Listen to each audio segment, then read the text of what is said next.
Hi, I'm Gary Foreman, former financial planner and purchasing manager, and editor of the DollarStretcher.com website since 1996. Today, I'd like to answer a question that came in our Ask the Dollar Stretcher question line. It reads, Baby Boomer here. How can you get a spouse to stop spending money like he's still working?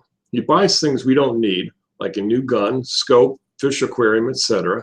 And I'm trying to cut corners to keep from pulling money from emergency fund, which has dwindled quite a lot, from savings, same, or overdrawing the checking account.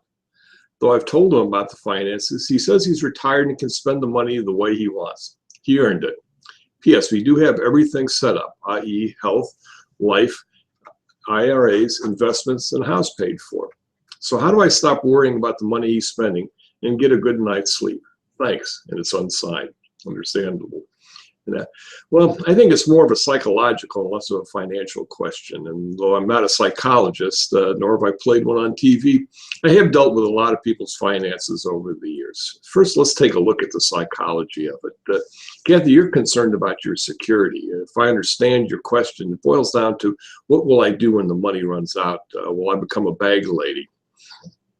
Your hubby feels like he's worked for 50 years. He's crossed the finish line, paid his bills, paid for the house, put the kids through school, and now he deserves some reward.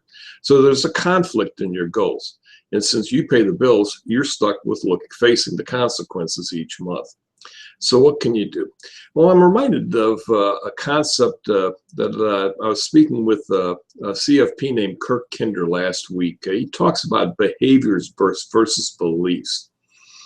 And what it talks about is that if you ask him to change his behaviors, he's probably going to say no. But perhaps if you get on a belief level, you can come to a compromise that'll work for both of you. Let's see how that might work out. Let's begin by redefining the goals. You want to make sure that you have enough money for the rest of your life. He wants to make sure that he's been rewarded for all of his hard work. Those might not be incompatible goals. Let's move to the financial side to see if we can make them work together. First, the house is paid off. That's huge because for most retirees, a mortgage or rent payments can be a big handicap in making their retirement income go far enough. And that I would suggest that you do a little financial planning to take a look at your income versus outgo and see whether his spending is going to cause a permanent problem or not. We're going to include a link to something that I've recently come across called Finance Savvy that allows you to put in your data, and it'll project the future for you so you can see what it looks like. Now, you'll need to determine how much money you need to cover your regular monthly bills, and that food, auto expenses, insurance, etc. And you need to figure out where that money is going to come from. You mentioned that you have Social Security, IRAs, and investments.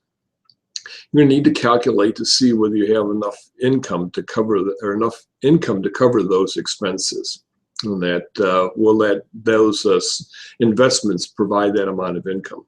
Now, once you have that data, discuss it with your husband. Depending on what you find, one or more of you may need to make some sacrifices. And talk about why it's important to each of you. Talk about why he feels that he should be allowed to spend and why you think it's important that you have some money saved. Now, if you can't agree, you may need to visit a financial planner and have him act as kind of an arbitrator. They can help you find an answer that you both can live with. And I understand both of your questions or your concerns in why you have those for goals. And I think the trick is to try to find a common ground that allows you to have the security that you need, that all of us need in retirement, but also gives your husband some reward for all the hard work that he's had. And we hope you come out well, and we'd like to hear back from you after if you had that talk with your husband and perhaps a financial planner. Thanks for watching us today, and we hope to see you again on another Ask the Dollar Stretcher episode.